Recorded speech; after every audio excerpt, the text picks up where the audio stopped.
Hey guys, and welcome to our YouTube channel. In this video, I'll be giving you a tutorial on how to hide your liked posts on TikTok. So first of all, you click on your TikTok app.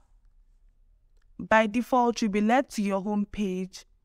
Below, you can see you are provided with 5 icons: the home icon, the now icon, the plus icon for creation and posting of videos on TikTok, your inbox icon, and then your profile icon, which is the last one by the right.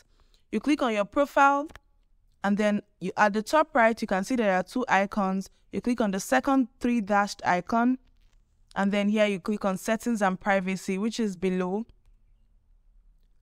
Here you click on privacy, which is under the account section, and then you scroll down to liked videos, which is the 4th to the last icon here.